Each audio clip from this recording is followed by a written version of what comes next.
नमस्कार प्यारे भैया बहनों, स्वागत है आप सभी का आपके अपने YouTube channel Vidya Bharati maths पर। आज के इस वीडियो में हम विभिन्न प्रतियोगी परीक्षाओं में पूछे जाने वाले सामान्य ज्ञान के 20 अति महत्वपूर्ण प्रश्नों के भाग 4 को देखने वाले हैं। इस वीडियो को देखकर आपको अपना सामान्य ज्ञान का या जीके का टेस्ट करना है और आखिरी में आपको कमेंट करके बताना है कि इन 20 जो प्रश्न है, आईएमपी प्रश्न है, इसमें से आपका स्कोर कितना रहा, आपको 20 में से कितने उत्तर पहले से पता है। तो चलिए इस वीडियो को शुरू करते हैं। पहला प्रश्न है, ये सारे ही महत्वपूर्ण प्रश्न है। पहला प्रश्न दे रखा है, सौर प्रणाली की खोज किसने की थी। ठीक है, हमें 4 विकल्प दे रखे हैं। ऑप्शन ए है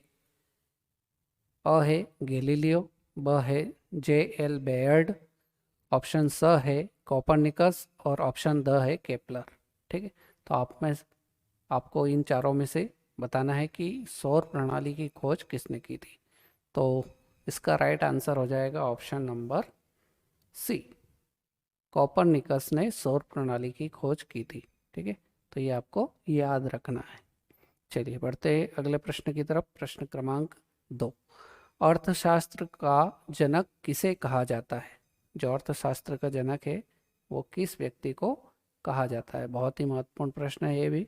सारे ही वैसे इस वीडियो में सारे ही आईएमपी क्वेश्चन को सम्मिलित किया गया है, इसलिए आप इस वीडियो को पूरा देखें और सारे सवालों को अपनी कॉपी में भी नोट करते जाए।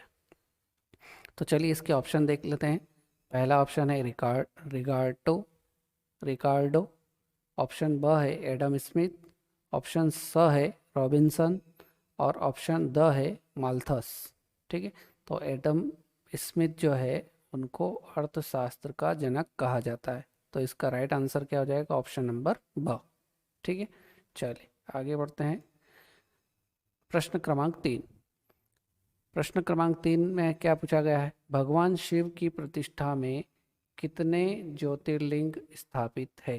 ठीक है, भगवान शिव की जो प्रतिष्ठा है उसमें कितने ज्योतिर्लिंग स्थापित किए गए हैं। ऑप्शन ए है 8, ऑप्शन बी है 12, ऑप्शन स है 24 और ऑप्शन द है 18। ठीक है, तो ये तो उत्तर सभी को पता होगा कि भगवान शिव की प्रतिष्ठा में 12 ज्योतिर्लिंग स्थापित है। ठीक है, तो ऑप्शन नंबर ब इसका करेक्ट हो जाएगा। चलिए अगले प्रश्न की तरफ बढ़ते हैं।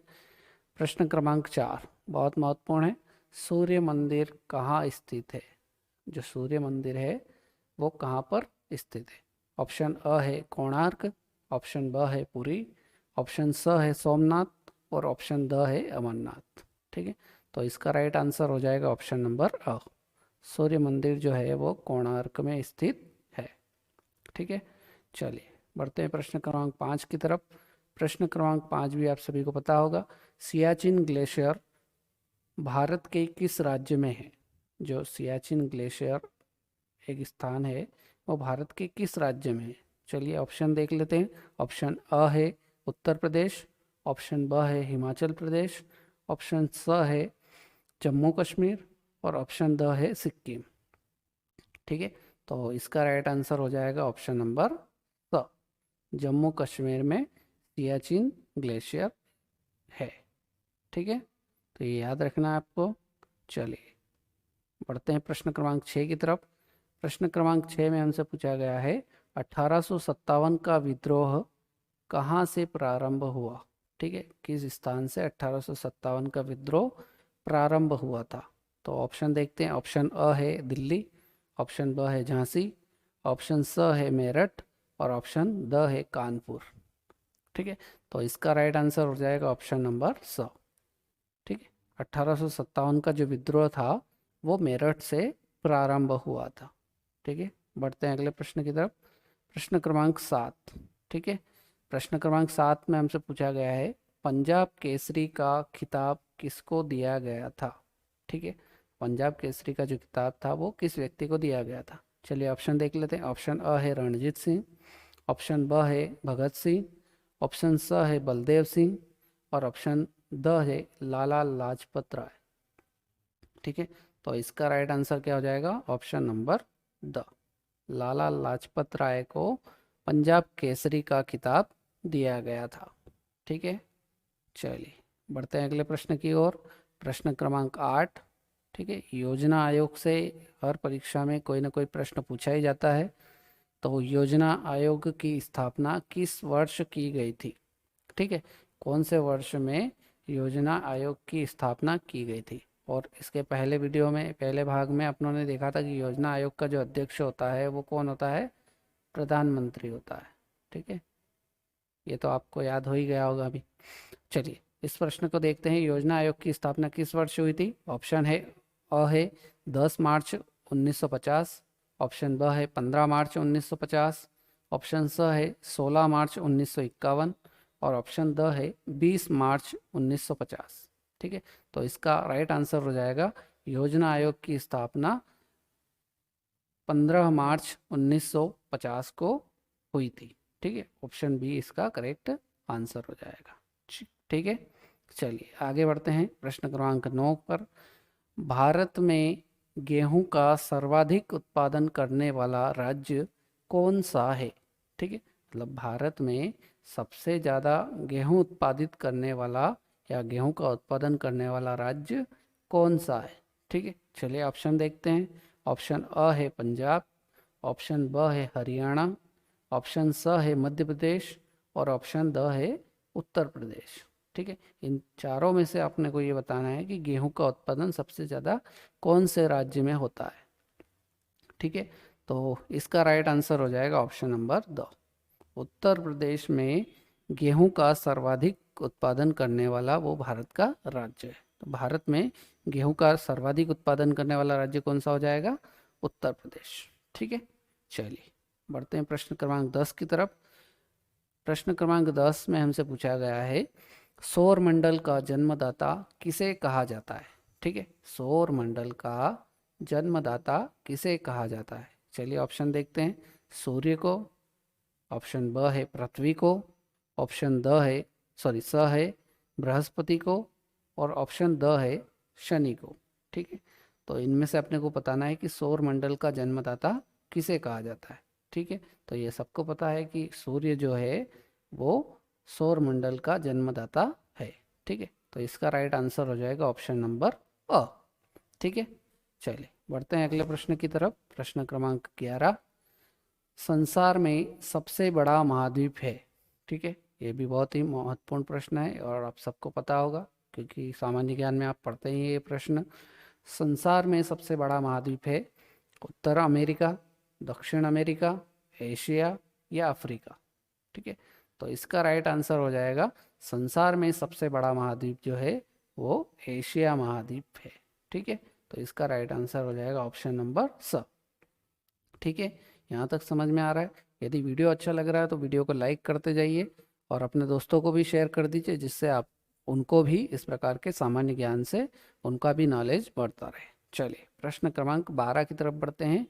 प्रश्न क्रमांक 12 में हमसे पूछा गया है भारत की सर्वोच्च पर्वत श्रेणी कौन सी है? ठीक है, भारत की सर्वोच्च पर्वत श्रेणी कौन सी है? चलिए ऑप्शन देखते हैं। ऑप्शन अ है गाडविन ऑस्टिन, ऑप्शन ब है कंचनजंगा, ऑप्शन स है नंदा देवी या ऑप्शन द है एवरेस्ट। ठीक है, तो इन चारों ऑप्शन में से कौन सा ऑप्शन सही होगा ये अपने को बताना है। तो इसका राइट आंसर हो जाएगा भारत की सर्वोच्च पर्वत श्रेणी जो है वो गाडविन ऑस्टिन है। ठीक है, तो इसका राइट आंसर हो जाएगा ऑप्शन नंबर ए। ठीक है, ये अपने को याद रखना है, महत्वपूर्ण प्रश्न है। ठीक है, प्रश्न क्रमांक 13। प्रश्न क्रमांक 13 ये भी बहुत सारी परीक्षाओं में पूछा गया प्रश्न है, ये भी आईएमपी क्वेश्चन है। कान्हा किसली उद्यान किस राज्य में स्थित है? जो कान्हा किसली नामक उद्यान है, राष्ट्रीय उद्यान है, ये किस राज्य में स्थित है? ठीक है, ऑप्शन देखते हैं। ऑप्शन अ है छत्तीसगढ़, ऑप्शन ब है मध्य प्रदेश, ऑप्शन स है असम या ऑप्शन द है राजस्थान। ठीक है, तो चलिए इसका राइट आंसर देख लेते हैं। कान्हा किसली राष्ट्रीय उद्यान मध्य प्रदेश में स्थित है। ठीक है, तो इसका राइट आंसर हो जाएगा ऑप्शन नंबर ब। ठीक है, चलिए बढ़ते हैं नेक्स्ट प्रश्न की ओर। प्रश्न क्रमांक 14। प्रश्न क्रमांक 14 में हमसे पूछा गया है भारत में सबसे अधिक उपजाऊ मृदा कौन सी है?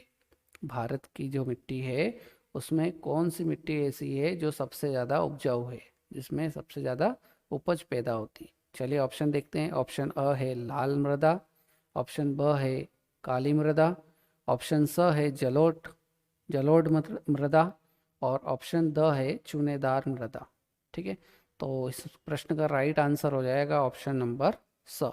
जलोढ़ मृदा जो है वो भारत में सबसे अधिक उपजाऊ मृदा है। ठीक है, चलिए बढ़ते हैं अगले प्रश्न की ओर। प्रश्न क्रमांक 15 है, भारत का तोता किस व्यक्ति को कहा जाता है, या भारत का तोता के नाम से कौन प्रसिद्ध है। चलिए अब इसके ऑप्शन देख लेते हैं। ऑप्शन अ है हुसैन शाह, ऑप्शन ब है अमीर खुसरो, ऑप्शन स है बारबक शाह, या ऑप्शन द है नानक देव। ठीक है, तो इसमें से आपको आंसर बताना है। तो इसका राइट आंसर हो जाएगा भारत का तोता अमीर खुसरो को कहा जाता है। ठीक है, तो इसका राइट आंसर हो जाएगा ऑप्शन नंबर ब। ठीक है, चलिए प्रश्न क्रमांक 16 की तरफ बढ़ते हैं। प्रश्न क्रमांक 16 है, भारत की सर्वाधिक बड़ी जनजाति है, भारत की सर्वाधिक बड़ी जनजाति कौन सी है। ठीक है, ऑप्शन देखते हैं। ऑप्शन अ है भील, ऑप्शन ब है संथाल, ऑप्शन स है थारू, और ऑप्शन द है गौंड। ठीक है, तो इसमें से आपने को बताना है कि सबसे बड़ी जनजाति कौन सी है भारत की। तो इसका राइट आंसर हो जाएगा ऑप्शन नंबर द, गौंड जनजाति भारत की सर्वाधिक बड़ी जनजाति है। ठीक है, यह हमें याद रखना है, भूलना नहीं। चलिए बढ़ते हैं अगले प्रश्न, प्रश्न क्रमांक 17 की तरफ। प्रधानमंत्री बनने की न्यूनतम आयु क्या है। ठीक है, यदि आप में से कोई प्रधानमंत्री बनने का इच्छुक हो तो उसकी न्यूनतम आयु कितनी होना चाहिए। ठीक है, चलिए ऑप्शन देखते हैं। ऑप्शन ए है अ है 21 वर्ष, ऑप्शन ब है 25 वर्ष, ऑप्शन स है 30 वर्ष, और ऑप्शन द है 35 वर्ष। तो इसका राइट आंसर हो जाएगा, क्या हो जाएगा, ऑप्शन नंबर ब। प्रधानमंत्री बनने की न्यूनतम आयु 25 वर्ष है। ठीक है, ठीक, तो इसको भी आप नोट कर ले अपनी कॉपी में। चलिए बढ़ते हैं अगला प्रश्न की तरफ। प्रश्न क्रमांक 18, शिवाजी सर्वाधिक प्रभावित किससे थे। जो छत्रपति शिवाजी थे वो सर्वाधिक प्रभावित किस व्यक्ति से हुए थे या किससे थे। ऑप्शन देखते हैं। ऑप्शन अ है मीराबाई से, हजरत महल से, या जीजाबाई से, या चांद बीवी से। ठीक है, तो इस प्रश्न का राइट आंसर हो जाएगा जीजाबाई से। ठीक है, आपको कमेंट करके बताना है कि जीजाबाई जो थी वो शिवाजी से उनका क्या रिश्ता था। ठीक है, ये आपको कमेंट करके बताना है। ठीक है, चलिए प्रश्न क्रमांक 19 की तरफ बढ़ते हैं। ये इस वीडियो का सेकेंड लास्ट क्वेश्चन है। गोदान किसकी रचना है। ठीक है, बहुत बार पूछा गया प्रश्न है ये, गोदान किसकी रचना है। ठीक है, ऑप्शन देखते हैं। धर्मवीर भारती, ऑप्शन ब है रविंद्रनाथ टैगोर, ऑप्शन स है मुंशी प्रेमचंद, और ऑप्शन द है सूर्यकांत त्रिपाठी। है ना, इनका पूरा नाम क्या है, सूर्यकांत त्रिपाठी निराला। निराला भी इसके पीछे लगा रहता है। ठीक है, तो इसमें से कौन सा ऑप्शन सही हो जाएगा। गोदान जो रचना है वो मुंशी प्रेमचंद जी की रचना है, तो इसका राइट आंसर हो जाएगा ऑप्शन नंबर स। ठीक है, गोदान किसकी रचना है, मुंशी प्रेमचंद की रचना है। चलिए इस वीडियो का अंतिम प्रश्न, विश्व का सबसे बड़ा दुग्ध उत्पादक कौन है, या कौन सा देश है जहां सबसे ज़्यादा दूध उत्पादन होता है विश्व का। चलिए ऑप्शन देखते हैं। ऑप्शन अ है ब्राज़ील, ऑप्शन ब है अमेरिका, ऑप्शन स है भारत, और ऑप्शन द है जापान। ठीक है, तो इसका राइट आंसर हो जाएगा ऑप्शन नंबर स। भारत जो है वो विश्व का सबसे बड़ा दुग्ध उत्पादक देश है। ठीक है, तो ये अपने को याद रखना है, तो इसका राइट आंसर हो जाएगा ऑप्शन नंबर सी। ठीक है, तो इस प्रकार से इस चौथे भाग के वीडियो में अपनों ने 20 जीके के महत्वपूर्ण प्रश्न देखे। अब आपको कमेंट करके बताना है कि इन 20 प्रश्नों में से आपके कितने प्रश्न सही रहे हैं, ताकि आप अपनी तैयारी का आकलन कर पाए कि यदि आपके इस 20 में से 16 से ज़्यादा अंक है, 16 से लगाकर 20 तक के अंक है अगर आपके, तो आपकी तैयारी सामान्य ज्ञान को लेकर आपका अच्छा नॉलेज है। यदि इससे कम नंबर आए हैं आपके, तो आपको घबराने की आवश्यकता नहीं है, अभी भी समय है। आप अभी से अपनी तैयारी को और मजबूत कर सकते हैं, जिससे आप आने वाले समय में किसी भी प्रतियोगी परीक्षाओं में यदि सामान्य ज्ञान के प्रश्न पूछे जाते हैं तो उसमें अच्छा स्कोर करके आप वो परीक्षा को अच्छे अंकों से उत्तीर्ण कर सकते हैं। ठीक है, तो ये वीडियो यदि अच्छा लगा हो तो प्लीज़ वीडियो को लाइक करना, जिससे मैं इस प्रकार के और अच्छे अच्छे वीडियो आपके लिए बना सकूं। तो इस वीडियो में इतना ही, मिलते हैं नेक्स्ट वीडियो में। और ये अपना जो टारगेट है कि अपने को सामान्य ज्ञान के 2000 प्रश्न कंप्लीट करना है, जो बार बार परीक्षाओं में पूछे गए हैं। तो ये इसका चौथा भाग था। ठीक है, यदि इसके पहले के भाग अगर आपने नहीं देखे हैं तो वीडियो के डिस्क्रिप्शन में उनकी लिंक रहेगी, वहाँ जाकर भी आप उन वीडियो को देख सकते हैं और अपनी तैयारी को अच्छे से कंप्लीट कर सकते हैं। तो चलिए मिलते हैं नेक्स्ट वीडियो में नए सवालों के साथ, नए सामान्य ज्ञान के वीडियो के साथ। जय हिंद, जय भारत, वंदे मातरम।